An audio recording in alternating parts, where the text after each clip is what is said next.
মৎস্যজীবীদের আর কোনো সতর্কতা নেই উপকূলে, সমুদ্রে জলোচ্ছ্বাসের আশঙ্কা আর নেই বলে জানিয়েছে আবহাওয়া দপ্তর। আগামী কয়েকদিন তাপমাত্রা একই রকম থাকবে।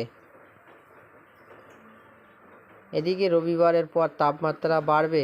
তার আগে পর্যন্ত মেঘলা আকাশ, দফায় দফায় বজ্রবিদ্যুৎ সহ বৃষ্টি, সঙ্গে থাকবে দমকা হাওয়া। শুক্রবার ঝড় বৃষ্টির সম্ভাবনা বেশি থাকবে। ঝড় বৃষ্টিতে তাপমাত্রা নামলো স্বাভাবিকের নিচে। সপ্তাহ জুড়ে বজ্রবিদ্যুৎ সহ বৃষ্টির সম্ভাবনা রয়েছে।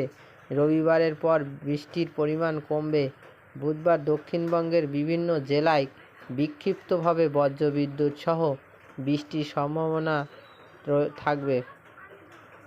বুধবার বৃষ্টি পূর্ব পশ্চিম মেদিনীপুর, উত্তর দক্ষিণ 24 পরগনা, ঝাড়গ্রাম, মুর্শিদাবাদ জেলায় সঙ্গে 40 থেকে 50 কিলোমিটার দমকা ঝড়ো হাওয়া। অন্যান্য জেলাতে 30 থেকে 40 কিলোমিটার বেগে দমকা ঝড়ো হাওয়া হওয়ার সম্ভাবনা রয়েছে।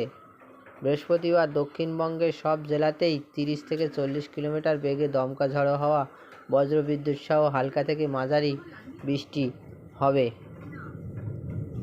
শুক্রবার বৃষ্টির পরিমাণ বাড়বে। পূর্ব ও পশ্চিম মেদিনীপুর, দক্ষিণ 24 পরগনা জেলাতে ভারী বৃষ্টির সতর্কতা দিয়েছে আলিপুর আবহাওয়া দপ্তর। কালবৈশাখীর মতো পরিস্থিতি তৈরি হতে পারে উত্তর দক্ষিণ 24 পরগনা, বীরভূম, মুর্শিদাবাদ এবং নদিয়া, এই 5 জেলাতে।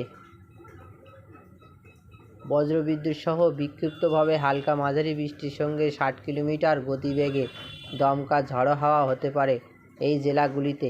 শুক্রবার কলকাতা সহ দক্ষিণবঙ্গের বাকি সব জেলাতেই বজ্রবিদ্যুৎ সহ বৃষ্টি ঝড়ের সম্ভাবনা রয়েছে। শনিবার রবিবার দক্ষিণবঙ্গের সব জেলাতেই ঝড় বৃষ্টির সম্ভাবনা। রবিবারের পর বৃষ্টির পরিমাণ কিছুটা কমতে পারে। উত্তরবঙ্গে সপ্তাহভর বৃষ্টি।